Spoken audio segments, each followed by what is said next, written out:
Okay, hello, willkommen, bienvenue, konnichiwa, ni hao. It's time for the Honest Inquisition yet again, episode 287 on Sunday, the 2nd of July, 2023. I'm Phil. I'm Ben. I'm Matt. And tonight we're delighted to be joined by author and researcher Greg Little. How are you doing, Greg? I'm doing just fine.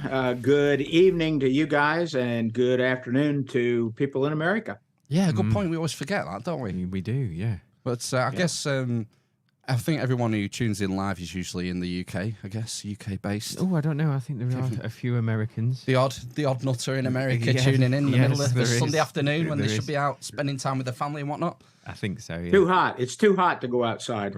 Is it? And too smoky. Canada's burning, so there's smoke all over. Yeah, I've not been following this, but have you been having problems with air quality where you are? I live in Memphis, Tennessee, in the area of Memphis, and no, we really haven't had much of that. My wife and I drove through Kentucky, Ohio, Indiana, Illinois, and Virginia a few weeks ago, and yes, there was loads of that smoke. It cuts the sun down. Very hard to breathe. People who have breathing problems have real difficulty with the smoke, and it's still here. Wow. Didn't invite you here to talk about the weather, Greg. You're a prolific author, I think it's fair to say. You've wrote dozens and dozens of books. I know. I've got two examples right here with my beautiful assistants. No.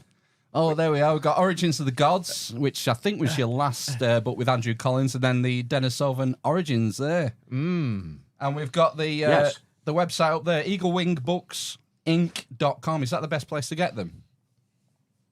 You can order them through there. Yeah, we have a number of books ordered through there. You won't actually buy them through. It's just an author's page on the Eagle Wing website.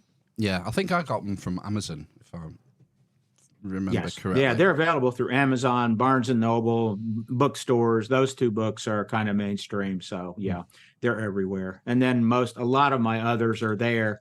When I'm sure if people look, they'll see a bunch of them. There's a lot of them. A lot of my books aren't really available to anybody except professionals that are trained because of my professional career, actually. But that's another story. Yeah. How did you meet Andrew Collins? Because you've written a few books with him now. You're obviously very close. Andrew and I are good friends. I'm going to say he'll be over here in a couple of months, going to a conference with us. I first met Andrew in the year 2000, so we've been friends for 23 years now. He has come here a lot, stayed with us. We have gone over to the UK where he lived. He actually lived in the middle of Avebury for quite a while. Wow. So we visited him there. We traveled all over England. We took him to a few hundred mound sites in the United States. We also took Andrew to the Bahamas in his quest for Atlantis. And I actually met Andrew because of his book, From the Ashes of Angels, and his book on Atlantis. And I was putting together a conference for an organization in the United States and found Andrew, and that's how it all started. Wow. Got him over to be a speaker at a conference, and we just hit it off right away. Excellent. I think was it maybe three or 4 months ago? I think I read Origins of the Gods, and it was fascinating stuff. One thing I wanted to ask you about, because I was completely unfamiliar with this episode, and I guess a lot of people listening might be, but one of the events that you described that was particularly striking was this event at Zeitoun in Egypt. Mm-hmm. Could you maybe tell us a bit about what happened there? Yeah, I'll try to confine it to a minute or so. It's going to be hard. But yeah, the Zeitoun case is probably the most spectacular apparition of the Virgin Mary ever. I mean, people love to talk about Fatima, that's true, but at Zeitoun, there are literally hundreds of photographs. There were probably millions of witnesses. There's no real known number, but at least 500,000 were there in one night. It was also, the apparitions were seen by church officials, which was actually the Christian Coptic Church, and it was declared a miracle by the Coptic Church. But anyway, Zeitoun began on April 2nd, 1968, and Zeitoun is a Christian church which is just outside of Cairo. So it's in the suburbs of Cairo, and I've been there. Actually talked to some of the witnesses. We obtained a lot of the photos from it there and a lot of the old newspaper reports. But what happened was, it was at night, and there were two Muslim mechanics working across the street in a garage, and they saw on one of the towers around this church, and it's like a round dome. It has these dome towers. They saw what they thought was a nun who was about to commit suicide. That's what they thought. So one of them ran to the church to get the priest. The other one ran to get an ambulance. When they got back, the nun was gone, and they described her. And the priest actually thought, wow, that sounds like an apparition of the Virgin Mary, which the church actually has a legend about its construction, which relates to the Virgin Mary being there with Joseph. But anyway, so the next night, some people came and the apparition appeared. The next night, more people came, and this went on night after night until mid-1970. It kind of culminated with an all-night apparition. This object that looked just like a woman who had on a flowing dress. It was usually described as white or blue. She had a set of rosary beads on her. Sometimes she carried a baby. Sometimes she had a crown on her head.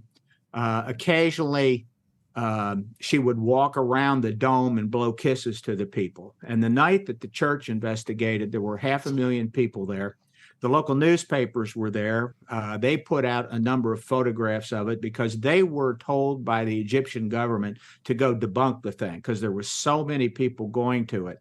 And they actually said it was real. So there were loads and loads of photographs.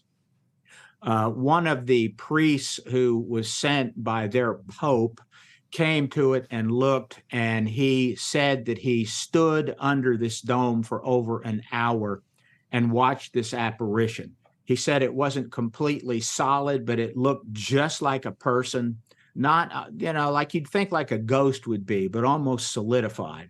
So that's the story of Zeitoun. There are, again, hundreds of photographs of it. A lot of them are in the public domain, and you can see them on the internet. Just Google Zeitoun apparitions, and a lot of these photos will pop up. So that's kind of a thumbnail of that case. Right. So I can imagine from a sort of a Christian perspective, that would be very sort of affirming to your faith and whatnot. What do you think was going on at Zeitoun? Well, actually, it's been studied by psychologists and a variety of others, and you have everything from people saying it was a mass hallucination, which, of course, the photographs pretty much show it's not mass hallucination, to plasmas. There are actually two psychologists by the name of Michael Persinger, who was at Laurentian University in Canada for many decades until he died just a few years ago. And I knew Michael Persinger somewhat professionally, and a guy by the name of John Durr, who was with the U.S. Geological Survey. He was a geologist. They did some research, and they believe that under the Zeitoun Church, there is a earthquake fault line, and that the church literally is radiating piezoelectric energy from the ground. It's going up, and then it forms around the spire. Now, they don't explain why it took the form of a woman carrying a baby and having a crown, and then at times there were these doves, electronic doves flying around. But that's what they believe. And I think it is a manifestation of plasma-based energy. By the way, we got a severe thunderstorm that just started here rather suddenly. We have all these pop-up storms this time of the year. So I'm just letting you know that if something happens here.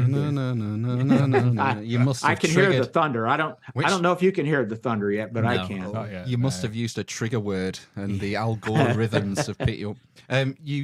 You mentioned piezoelectrical charges. Yes. I mean, people, maybe guitar players, might be familiar with piezo pickups. But can you explain how that works, what it means, piezoelectric? Sure. It is. Okay. So anything that's crystalline, particularly like real crystals, rock crystal, even granite. Granite has a lot of crystalline structure in it. Anytime that you put that under pressure, it forms electricity on the surface. And the more pressure you put on it, the more electricity is formed. And you can tune crystals. Of course, that's what old crystal radios did. You tuned them to particular frequencies. You can produce piezoelectricity in your house if you have two crystals. Get two about the size of your hand. They don't have to be very good ones. In fact, any cheap crystals will work. Put them together and rub them as hard as you can. Do this at night. And if you really want a spectacular effect, take those crystals, fill your bathtub with water, put them down at the bottom of the tub and rub them in the water. Do this as hard as you can. Make sure you wear a pair of gloves because the little crystal shards will come off and they'll cut the heck out of your hands. But you'll actually see light refracting in there. You see huge amounts of light. It's actually possible to light up the bathroom with these. But what they are really tiny little balls of plasma, and it's caused by piezoelectricity. There's also thermoluminescence, which is the light that comes off of it, or triboluminescence is what it's called. But that is what piezoelectricity is about. It's a well-known phenomenon in physics. It is seen around when earthquakes occur. You can see it around fault lines. It's been videoed. It's also been photographed. Chances are that the same thing occurs around volcanoes when volcanoes are beginning to erupt. And there's balls of light associated with it because the energy, it's literally electricity, the energy that emerges from it has to go somewhere. And so that energy often forms plasmas. And plasmas, of course, are the key to what Andrew Collins and I are talking about in that book, Origins of the Gods. Right. So, I mean, I'm not much of a physicist, but I'm not either. As far as that, is plasma not usually regarded as like the fourth state of matter? So plasma is the fourth state of matter. And when I was in college, undergraduate, that's when I took my only physics class. Plasma was described, of course, you have solids, liquids, and gas, and plasma was the fourth. At that time, which was in the early 1970s, all they knew was that it is an ionized ball of gas. That's what we were told. And it seemed to me like solid, liquid, and gas, I mean, they really didn't understand, but they knew that it wasn't regular gas, that there was something else going on with it. So what plasma is known as today, it is a ball of ionized gas. But there are negatively charged ions and negatively charged electrons and positively charged ions that are ripped from atoms. And they make like a swirling soup that gets super hot. The atoms are torn apart, and this thing forms a very powerful electromagnetic field. And as it forms this electromagnetic field, it begins to pull in physical matter, which in the air is often dust. There's actually the term dusty plasma. Dusty plasmas can be picked up by radar at times, depending on how much they pull in. But you got to understand, air is also matter. It's just not, it's not really solid. Air is moving around us, but it is matter also. It's made of atoms. So that's basically what a plasma is, but they're not really well understood. And in just recent years, physicists have come to some unbelievable conclusions about them, saying literally that they are a type of sentient intelligence living inorganic life. That is what some physicists are telling us now. Hang on. Plasmas are sentient organic life. Inorganic life. Inorganic, right? Okay. Inorganic life. Yes. How are they defining sentience then? Oh yeah, good. Yeah. They have their own intelligence and they interact with us. That's what they're saying. So in 2007, a group of 6 physicists published an article in the New Journal of Physics. It's a peer-reviewed journal, and they've been studying plasmas for many, many years now. So they can produce plasmas in the laboratory. And what they found is that if these plasmas in the laboratory, if they have enough energy, what they do is as they form, a crystalline structure occurs on the interior of it. And the crystalline structure looks like a double helix, which a double helix is what DNA is. And it's like a twisting together of 2 basic straight lines, and they interconnect. And this double helix looks just like human DNA, which is very, very bizarre. So they found that when this occurred, what then happened was the plasma split apart, that the double helix allowed it to split, just like human cells do when they replicate. They found that they continued to replicate as long as they had energy. And they also found what they called evolution, which is the weaker plasma structures basically fell apart and died off. They didn't replicate, but the strong plasma structures began to replicate. The stronger they were, the more they replicated. And they were able to interact with them, as have many, many researchers, actually starting in the early 1980s, that started interacting with plasmas in the field when they were studying UFOs. So what they basically believe is that if you could produce a plasma and have it last long enough, that is, give it enough energy, it would eventually form itself into physicality, like we are physical, and it would interact. It has its own type of intelligence.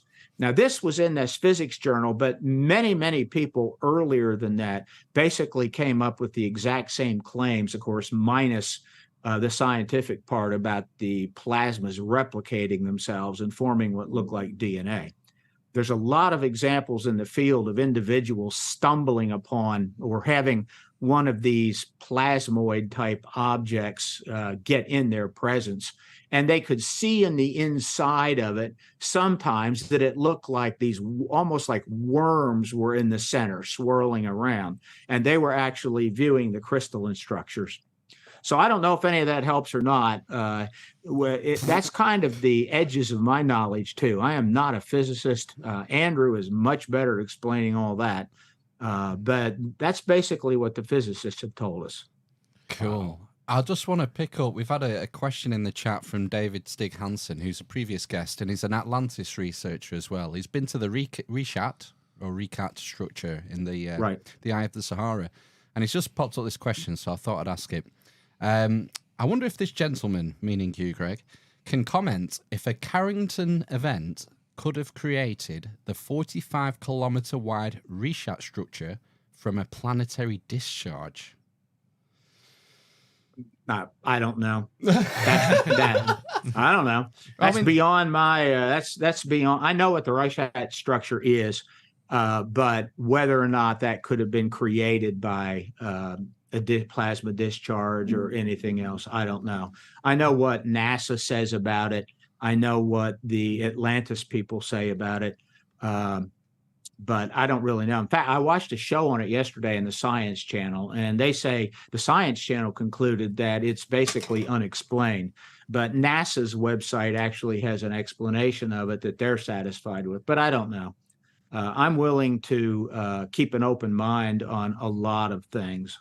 A lot of things simply aren't settled right now. So that's my answer. I'll probably tell you I don't know a lot. When it comes down to some questions, I'll say I don't know. I'm just about as straightforward as I can be, and I'm not going to, throw out some BS or something. Or I'm going to try not to. Yeah. Well, you want to back up your words with your research, and that's fair enough. Going back to the plasma, I'm really struggling to get my head around the sort of concept of plasma being conscious and inorganic. I mean, that sort of opens the door to other inorganic materials being conscious, does it? Well, I don't know about other inorganic material. Or sentient. Would sentient be a better word? Yeah, than conscience? sentient is a good word, but I actually my main focus in the past years has been Native American beliefs, and Native American beliefs have this idea that the universe was created through a singularity, just like the Big Bang, and most people don't know that. It's not anything crazy, but they say there was a singularity, and the singularity was pure spiritual energy. Physics tells us that the singularity was basically energy also. All things came from energy, but the Native Americans called it spiritual. All right. So when it created the physical universe, the Zuni tribe said that it thought outward. That's their way of talking about the Big Bang. It was in a small container, and this energy thought outward. And there's a reason why it did it. And I don't know if we'll ever get to that or not. But when that happened, that means everything is spiritual energy. And to the Native Americans, everything has a type of spirit in it. And that spirit has sentience. It has some form of its own consciousness that is somewhat able to interact. There are solidified forms of spiritual energy, like rocks, for example, and water is moving spiritual energy. Fire is the release of spiritual energy. Crystals, they talked about a lot, are a type of purified spiritual energy that man can manipulate. But I really like that idea. So everything came from energy. We are not that far different from a plasma. Our cells replicate the same way. And it's like I said, if we could keep them as a plasma in the lab for a long enough period of time and give it enough energy, it might very well coagulate or solidify more and then interact with us. The word plasma comes from its similarity to human blood cells. That is actually where the term plasma comes from. And it was recognized long ago that plasma in nature is very much like human cells. It appears to be cellular in nature. And in the book, as I'm sure you're going to get to, I'd say they're temporal. But we are temporal. As long as we get sufficient energy, we will survive. But when we don't, we'll fade away also. So it's a matter of how you look at it. So if you take a human cell and you allow it to replicate, my question to you would be, is a human cell sentient, or will it interact with you? And the chances are no. But if you allow enough of them to replicate over a long enough period of time, say like a fetus, eventually it will have sentience and will be able to interact with its environment. So the same thing, I believe, probably holds true with plasmas. It sounds absolutely bizarre. It sounds crazy, but this is coming from mainstream physics. I'm basically parroting what some of them have said and tried to explain it. Greg, you mentioned the link between plasma and volcanic thunderstorm type things and electrical discharges in the atmosphere and weather systems. I'm just thinking about other planets just in the solar system now. So I'm not going too far out, but there's a lot of wild weather on some of the outer planets, Jupiter, Neptune, all those guys are crazy with weather and electrical storms that last for years and years and years. Do you think that's where we should perhaps be looking for sentience and quote unquote life? And are we the outlier in that case? Are we the mistake, the carbon-based life forms? You say that we're very similar to these plasma sentience. Well, perhaps we're the pet. I'll tell you, that's a question I have never been asked and have never thought about. I'm so sorry. No, it's fascinating. It reminds me of two things. It reminds me of both a Native American belief and one that Edgar Cayce it talked about many, many years ago. And so Cayce said that souls came from the sky, souls came from the creator, and that souls had different experiences in different places in the sky world. And Cayce talked about different planets, how they have different atmospheres, and that our soul would actually go from planet to planet under some cases in order to experience certain things, to change our nature, whatever that means. Well, Native Americans had a very similar idea. You'll hear a lot of people say, oh, you just fly to the stars. It's not that simple. The Native Americans did have a death journey that went to different stars. And there have been a number of UFO abductees, one of which is Emanuel Swedenborg, who really wasn't an abductee. He was more of a contactee. And Swedenborg came to a similar conclusion that he went all the way to Saturn. Swedenborg visited, and that's in the 1700s. Swedenborg was the first real contactee, which means that these beings came and visited him and said, we're from outer space. We live on Saturn, or we live on Jupiter, or we live on Mars, or Venus, or the moon. I mean, they were on all those planets, according to Swedenborg. So he got into a ship and they literally took him to these places. It's bizarre. Emanuel Swedenborg is one of the most famous scientists of all time. I mean, he's very, very famous, well respected in his time. Had his first experience, I believe it was 1758. I have to look that. I'm sorry, 1743 is when his experience was. And by the way, it happened in London, where he first met the first alien that came to him. And for the next 28 years, they took him all over the place. But all of these beings, in the cases that I'm talked about, Cayce, Swedenborg, and Native Americans, they all said that our soul, or the essence of us, whatever it is, takes these journeys to other planets. So to answer your question, that's very possible. It's something I have given no thought to whatsoever, that there may actually be plasma beings there. How would we communicate with them? I am not certain. Would they be more intelligent than us? I don't know. But as we say in the book, we already think they're here on Earth. They're all over Earth. Andrew called them N beings, using the statistical term, or the statistical number, little n, not big N, but little n, meaning we don't know how many there are. They may be infinite. There may just be one that manifests everywhere around Earth at very specific times. And window areas where people say, oh, there's psychic or UFO activity that comes on in this place all the time, that it happens periodically in the same place. These are places where it emerges, probably because of the geology. But again, Andrew's idea is they're N beings, and I call them time beings.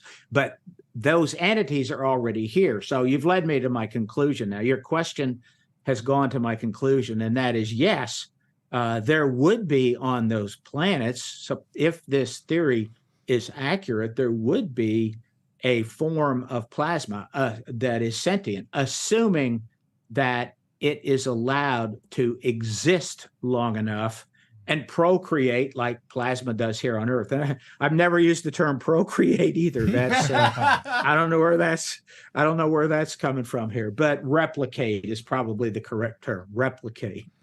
There's a famous saying that man is the measure of all things. And I'm wondering, is there based in physics, are there limitations to sizes of plasmas? Can you have microscopic plasmas? Can you have plasmas the size of a galaxy? Absolutely. 99% of the universe is plasma. Mainstream physics. 99% of the universe is plasma. Yeah, 99% of the universe is plasma, one kind or another. Well, that lends credence to, you mentioned maybe there's n equals one being. Yeah. That sort of reminded me about... And we're all part of that. Exactly, like a mycelial network, like fungi on Earth. That's one. Or yeah, there's several, but they're huge. They're examples of absolutely huge single organism bodies that just fruit in certain areas. What if the whole of the plasma in the galaxy is one consciousness? One consciousness, yeah. Carl Jung, when he wrote his book on UFOs, which was in 1959, he called it Flying Saucers. he talked about the mandala. And the mandala is an archetype, it's a symbol, it's a circle, but it's a symbol of the whole. A mandala is a symbol of the whole. And the idea here, my first book was in 1984, and it was a follow-up to Carl Jung's last book. And the idea is in the beginning, when there was the Big Bang, or when, using the Native American idea, when you had this one point of spiritual energy and it thought outward, it created splintered archetypes, according to Jung.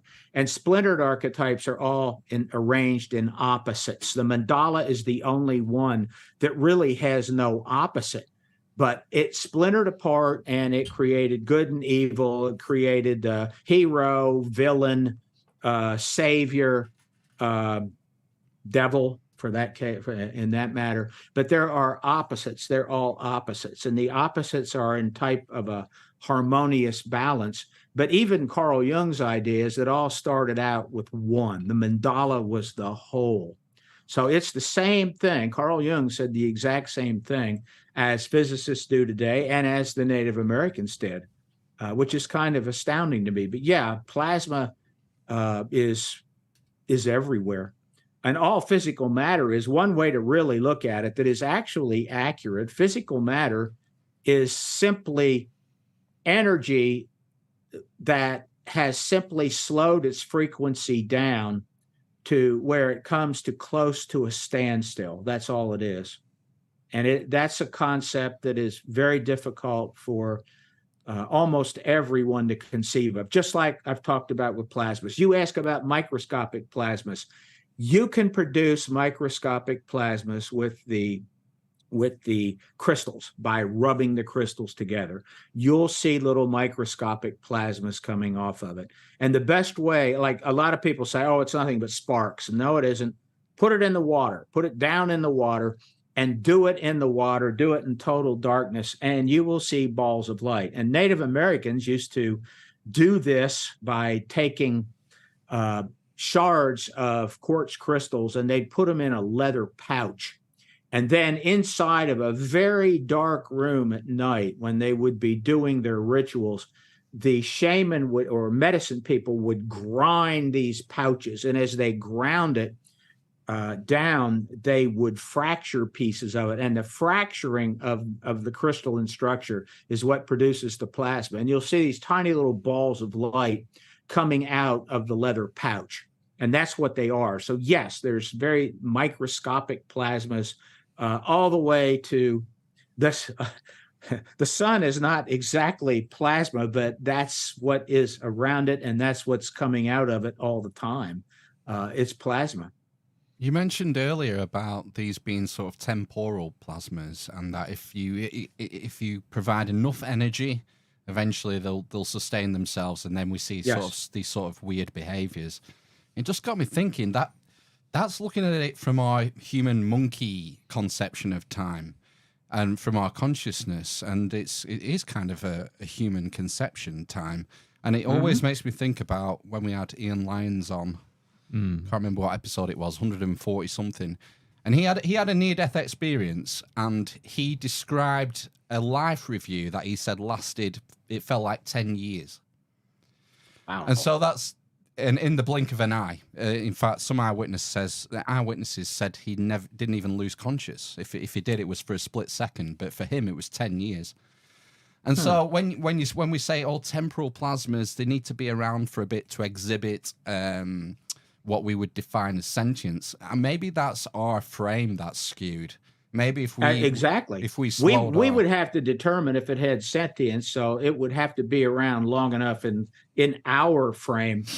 In its frame, like a mayfly lasts only 24 hours. A mayfly lives 24 hours. That's its lifetime. Yeah. And it's inconceivable for us to think about what it would be like to be born and live 24 hours, but to it, it's a lifetime.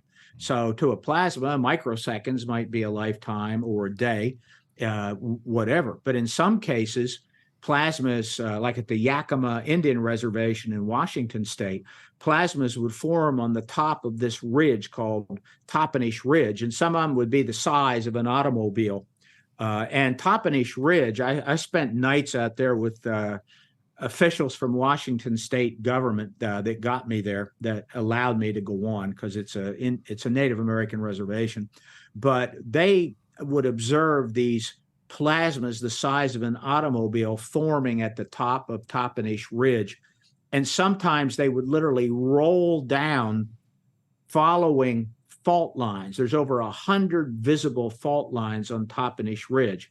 And when these plasmas got to the bottom, where there were some houses and where some Native Americans lived, they would have very, very strange experiences when the plasmas got close. And they would see, there were like 30 Bigfoot reports where people saw these, you know what Bigfoot is, everybody does. Some people saw UFOs, some saw they would call them little people. Non-Native Americans wouldn't call them little people. They would call them the little humanoids, 3.5 foot tall alien humanoids, like Whitley Strieber and many others have seen. But they called them the little people. They saw cases of them. There were sometimes terrible smells associated with it. Sometimes they would simply pass out. They would have very strange experiences. But to the plasma, I don't think time really means anything. Everything is temporal. To those fungi that you're talking about, or to some of the redwood trees out in California that are 4 or 5, 6, 7, 800 years old, we are a blink in time. And I'm sure there's a lot of creatures that live longer than us, and they wonder, what would it be like to only live, 70 years or 75 years? They probably can't conceive of that, if they conceive of anything, or if they even care. So I do believe that these plasmas, like I'm talking about Toppenish Ridge, they exist in the daytime too, but they're simply not as visible, because visible light is literally going through them in some cases, but it depends on the field, electromagnetic field around them, and how much other matter and condensation of matter it can pull into itself, like dust or other particles. And I mentioned dusty plasmas before. The Navy has been able to produce dusty plasmas in the sky, U.S. Navy, and they've actually patented this. And it's a decoy technology that they can beam into the sky, and it creates a three-dimensional object. It's a plasma, but it's physical. You can look up the patent on the U.S. Patent Office website. There are a lot of articles written about it. And they actually patented this several years ago. I think it was in 2011 when it was done. And it's literally a decoy technology, to where it is a laser shooting a beam of light which is not in the visible light spectrum. People think that with a laser you can always see the beam. The answer is no. It simply depends upon the frequency, because our eyes, in the back of our eyes, where the retina is, we have rods and cones, which are actually cells. There's millions of them, and each one has a point on it sticking out. And that little point is an antenna. I mean, it's absolutely amazing when you think of it this way, but it's the truth. So our eyes have millions of tiny little antennas in them. One set of them is designed to only pick up the black and white energy spectrum. The other type, which are called cones, pick up the color spectrum. And so they're only picking up what's called the visible light portion of the electromagnetic spectrum, which comprises only 4.7% of the entire electromagnetic spectrum. So with a laser, you can change the frequency you're beaming out to the invisible spectrum so nobody will see it, which you can do at either infrared or ultraviolet, either one, by turning a dial. And then they can beam it out, and they can have a focal point and create a three-dimensional object which can be moved around at incredible speeds, picked up on radar, split apart. When plasmas form, they often put off photons or beams of light, which they've learned to control with this. But this is mainstream now. These three-dimensional US, they wouldn't happen to be tic-tac shaped, would they? I think you could make them any shape at all. When I wrote my portion of Origins of the Gods, we had a word limit. Andrew and I were each limited to 50,000 words, and Andrew couldn't get his down to under, I think, 60,000 or so. And I had like 75,000 words. So I cut mine down to about 55,000. So I cut out about 4 pages worth on all this Navy stuff. And part of it is, part of the reason that we cut that out is because this book is somewhat about UFOs and somewhat about the alien phenomenon and abductions and contactees and what people are seeing. And basically, by putting that information out, what it does is it turns off all the UFO people.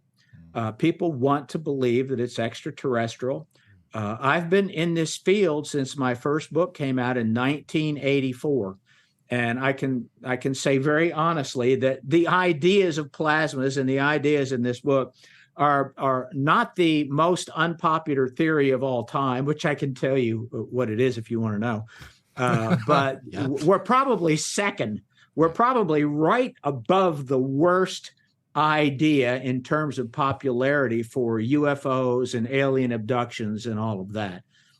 So I decided to cut out most of that. I just wasn't going to go into much depth. And I actually did research for the Office of Naval Research back in the 1970s, 72 to 74. I talked about it a little bit in the book, working for the Office of Naval Research office in Pensacola, Florida, traveled around, tested about 3,000 Navy pilots. We had this high frequency device that we put on their temple. And it's a long, involved story. But I was in graduate school at the time and actually didn't even know what I was doing. I was trained to do it as a graduate student in psychology. And are you allowed to tell us this story, Greg? Yeah, I can tell, because it's in the 70s. Yeah, I can tell you this story. Okay. Yeah, well, maybe not. I don't know. Yeah, I don't want to have any unfortunate accidents. None of that's classified. I remember going to the ONR offices in Pensacola, and the guy who was over this research project had been the colonel in charge of he was in the U.S. Army, and he got a contract through the Office of Naval Research, but he was the head of research at the Fort Knox Research Center, which is the Army's major research center. But he had this contract for us to test Navy pilots. This was during the heyday of the Vietnam War. And we were testing helicopter pilots, jet pilots, and prop plane pilots. And we had this ultra high frequency cone and recording devices. So we traveled to Navy bases, tested almost every pilot on the bases, and did this for a couple years. And we had these recording devices. I don't really know what they all were. We had a government car that we used. And I was a hippie at the time, which was amazing.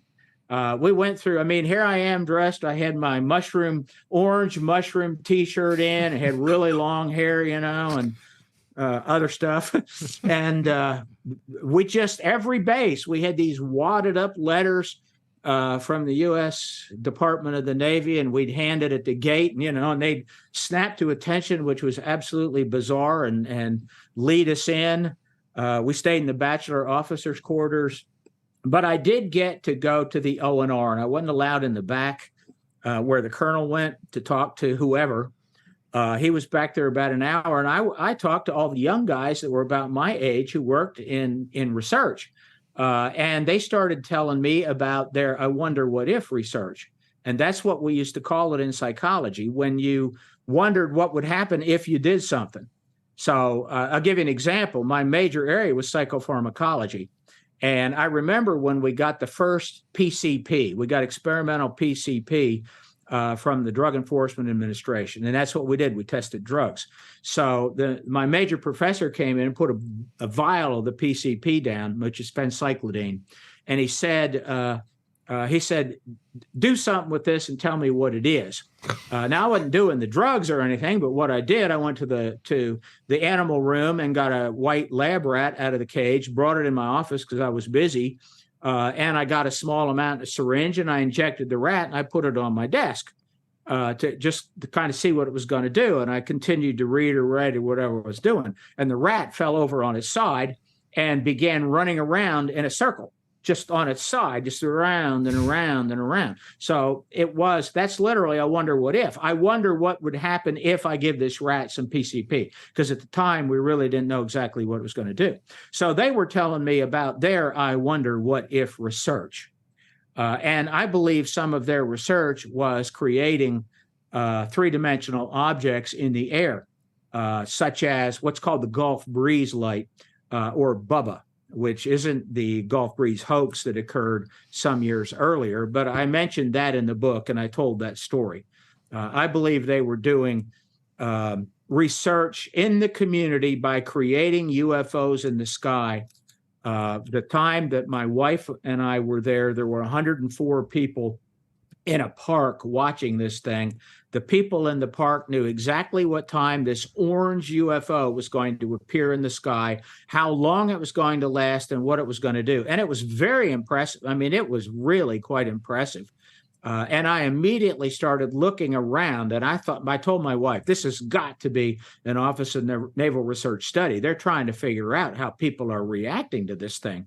But it appeared for 10 nights in a row.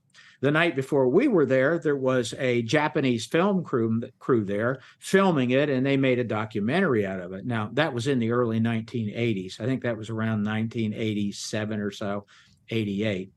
I don't know how I got into, we were talking about research and plasmas. So, yeah, the Navy has a lot of stuff. They have devices. The Army has them. I put a slight list of them. That's all I did in the book, like the name of it, because they come up with these really cool acronyms like PICKLE. They have all I love the acronyms they come up with. But all of these are different types of devices. There's one where they aim a beam. Again, you can't see it. It goes out a couple miles, and the people out there hear voices in their head. What? Now, I've worked with schizophrenics before, and schizophrenics will tell you they hear voices in their head. And we go, well, it's just like I'm talking to you. And a lot of them will say, yes, it's exactly like you're talking to me, but it's inside my head. That's what schizophrenics that have auditory hallucinations will often tell you. Well, that is exactly what the U.S. Navy, patented, by the way, was able to create. It is a type of laser set to a specific frequency. All of that research, or these devices, come out of the research that this guy, Michael Persinger at Laurentian University in Canada, studied. Persinger was the first able to do this. Persinger was also able to create electromagnetic frequencies that, if beamed into a person, could make them choose certain objects. So Persinger would have an undergraduate student in psychology. Mind control, essentially. Absolutely. But he'd have them sitting at a computer, and they'd have choices on the screen. And what Persinger would do is, by changing the frequency, he could make them choose whatever he wanted them to choose. They didn't realize that's what he was doing. I mean, they had no idea. But he was able to, this is very easy to do. I actually have the device that Persinger used, a replica of it here. So I use it on my wife all the time. That's a joke. That's complete. That part is completely untrue. I'm a real jokester, but I do have a replica of the device, which I find I just don't have the time to use it that much. Greg, so you're getting more than you thought, aren't you? Yeah. Is it a small device? Is it small enough to fit in, say, a electronic voting machine? It's a computer. Well, the replica that I have is a software program that you have to use in a Windows-based computer. I'm using a Mac here, so I can't use it in a Mac. But it's a type of software, and then out of your audio cable, it goes to literally a helmet which goes over your head. And this helmet has a series of magnets that are in very specific places around your head. And then the magnets, what they do, by sending signals to individual magnets, you create specific frequencies. And Persinger was actually able to find the actual brain areas where this stuff would work. Another example Persinger found, which actually is a device. I have yet to ever hear of it being used. But it is a device which sends out an electromagnetic signal. It rotates around, and it's used for battlefields. and it stimulates what's called the gag reflex or the vomit reflex. So let's say you're on a battlefield and they take this machine out there and turn it on. Everybody within the area of this electromagnetic field has to vomit. They have to throw up. They have this constant gag reflex. And it's because it's a frequency which specifically stimulates a very tiny area in the brainstem that controls the gag reflex. So there's tons of this research that very few people really know much about, but it's readily available. We have something in the UK which came out about 10 years ago, and it's called a mosquito device. Right. And this is a device which is installed outside convenience stores. And the idea is that, as we all did when we were teenagers with nothing to do, no youth clubs, no way of congregating, they would congregate outside convenience stores and make trouble and generally be a nuisance and clutter up the place. And these mosquito devices emit some sort of frequency, I think, on the audio spectrum. And it's like, it gives you, I don't know if it's like a headache or an annoying noise. It hurts. It hurts, but it's only effective against people under the age of about 25. So adults can't hear it. So it would disperse groups of youngsters, and adults could just not hear it. There's actually one at a sofa shop near where I live, and I can hear it when I walk past it. It hurts my ears when I walk past That's it. because you're a big kid. Exactly, yeah. I'm a child. I'm a childlike adult. I was going to say human. Man-child? Yeah, man-child, yeah. Which archetype are you? Oh, I don't know. The shit house. Yeah, something like that. But yeah, I can definitely hear when I walk past it, and it makes me wince, I would say. And yeah, I don't want to be near the door. Definitely. I mean, the thing is, Greg, the archetype you are, according to Jung, is a puer eternus. That's the actual term Jung would use, puer eternus. Sorry, I jumped in there. Go ahead. I was just going to ask, how old, are these technologies going back to the 80s, 70s, 90s? 80s. They really, a lot of the research started in the 70s, the very early 70s. And I actually found a lot of it in what's called government repository libraries, which none of these journals in these government libraries, well, I say none now, it's not none, but most of them are not online. You can't access them online. You have to physically get access into it. And a lot of these have the information in them about the research. And it's like you won't find one article that has it all in it. It'll refer to others. So the way this is done and the way the governments have done this is they contract out the work. That's how they don't have to release the information to the public.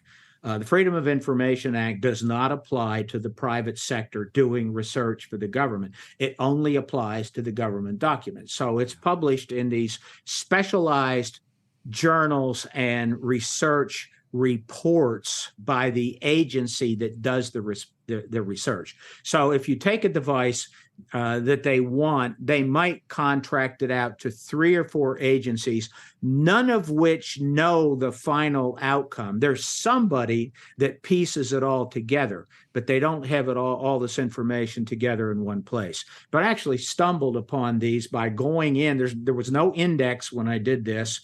And I just started pulling out some of these journals, and I was astonished. I could not believe what was there.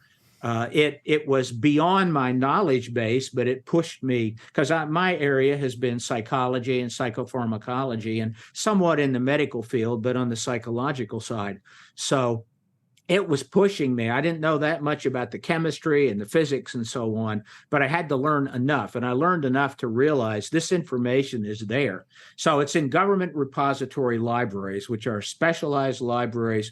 You have to get permission to go in. And basically, certain researchers and certain students were allowed to go in.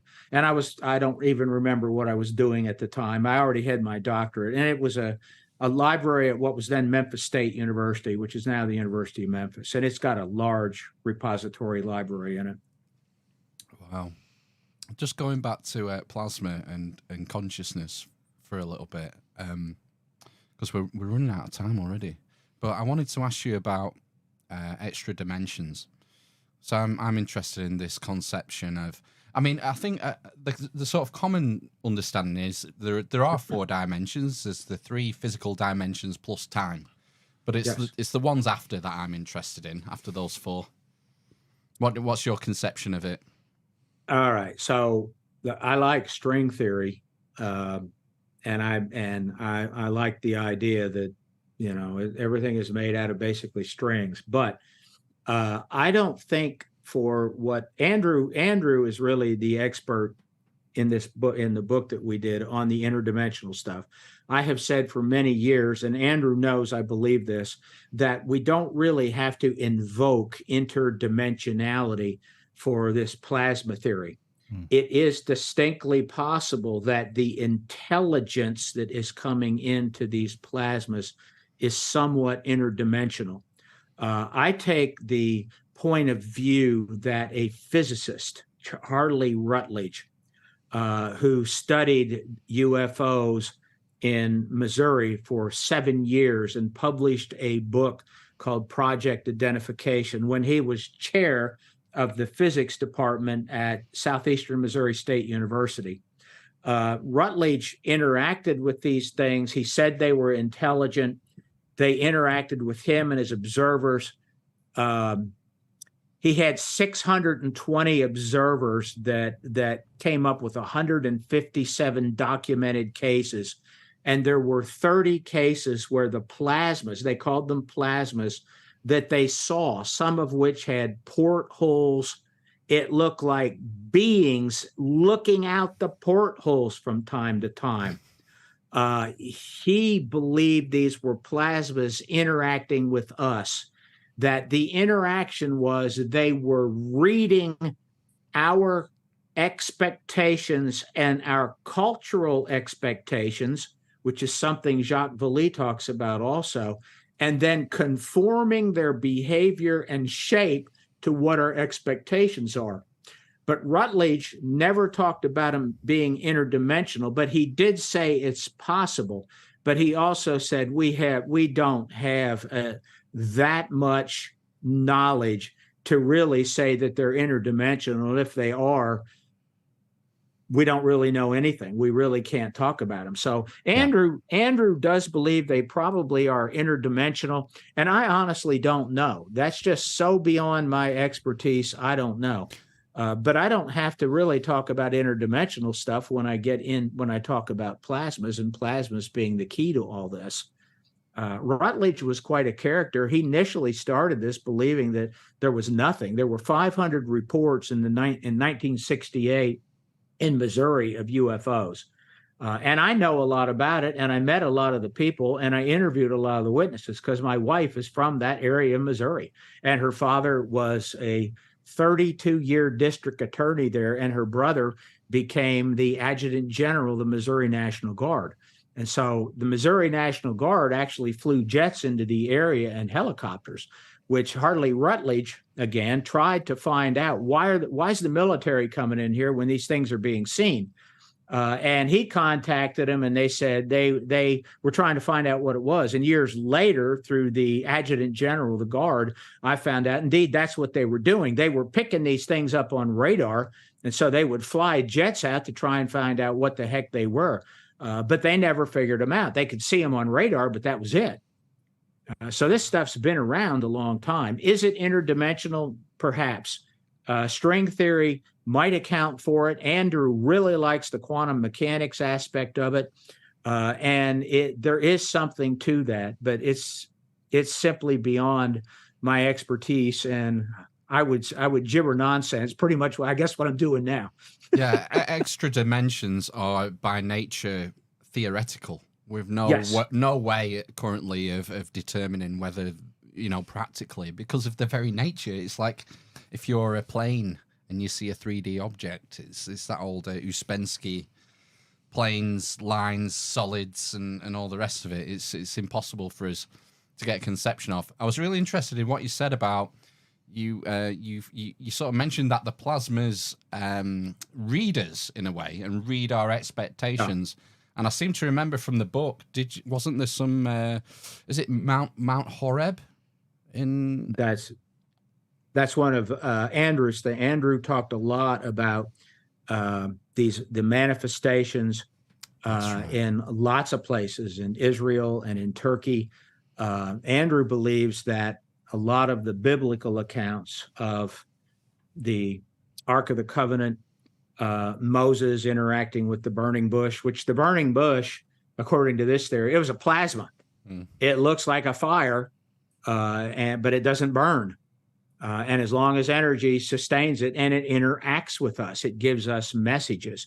It has a purpose. Native Americans interacted with this stuff willingly. That's what their rituals are all about. All these Native American rituals that have gone on for thousands of years, it's about interacting with these forms.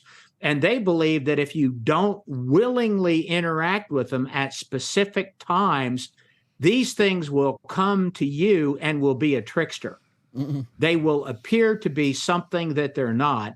And of course, the trickster is a big element of their belief system. And Carl Jung's books on UFOs his one book on UFOs talked about the trickster. That, in fact, is where I got my introduction to the trickster. It was Jung's book on flying saucers. So they believed when you first interact with these forces, whatever they are, that they are always a trickster. It is a test. And there are actually Native American writings that the ethnographers pulled out in the 1700s and 1800s and wrote, where they say when this first appears to you, it's always a test. The little people that they interacted with, the balls of light, almost every Native American account of seeing beings come from the sky. Well, they're not in a flying saucer. They come down in a ball of light. It's always a ball of light. All the old reports are that. And there's a being that emerges from the ball of light, or sometimes the being stays in the ball of light. Of course, that's identical to both Edgar Cayce and Joan of Arc's interactions with them too, which we don't have. I know we don't have time to get to it, but that's the Native American thing. You have these balls of light, and they always appear as a trickster unless they have some other purpose. And most of the time they test you, and that's when they're a trickster. If you can get by the trickster, then you are allowed access to much higher types of spiritual information. That is the gist of it all. That is the gist of Native American rituals, interacting with this force. They have always known it. They've always said it. And I had a Native American shaman live 30 days with us, and he was very grateful. I was a sponge of information. I just got lots of information. He was involved in some of the most sacred rituals that the Cheyenne tribe, which is near the Great Lakes, a group near the Great Lakes, did. And literally this ritual is called the Massam ceremony. It's a 56-day ritual designed to bring the gods, to bring these spiritual forces into physical reality temporarily, into a confined space. And you have to have a confined space. And then you interact with them, you commune with them, and you do that willingly with a purpose. And if you don't do that, then they always come to you as a trickster. That's what their ceremonies are all about. Wow. I mean, the trickster element, I just as soon as you mentioned that, I immediately thought of Abraham. Just grab your son, Isaac, bring him up to this mountain and the altar and kill him for me, please. Well, just kidding. Here's the spiritual enlightenment. Oh, gosh, we're getting heretical. We should stop. Yes. Before we have people chasing us with pitchforks. The heresy. I think it's too late for that. So yes, but Greg, this has been an absolute joy and a pleasure. Yeah. Thank you. I appreciate it very much. Maybe we'll get to some other stuff sometime. There's so much in all this, so much depth to it. I'd love to talk about the Native American stuff and how they created these spaces and why they created them to confine. They didn't want to unleash these forces onto the world. And of course, there's some people that believe that Aleister Crowley unleashed UFOs, because he didn't do it in a confined space, a ritual. But that's another story. Yeah, Scientology's involved with that and whatever. But it's been a pleasure, guys. I appreciate it very much. Thanks, Brilliant. Greg. Yeah. Well, Eagle Wing Books, there'll be some links in the show notes. You can follow Greg on Twitter. And just stay on the line for us for 1 minute while we play ourselves out, Greg. I will. Thank you very much. For the rest of you out in YouTube land, we'll be back after a brief recess to do some news. Yes. Okay. Cheerio. Ciao for now. Bye. Bye.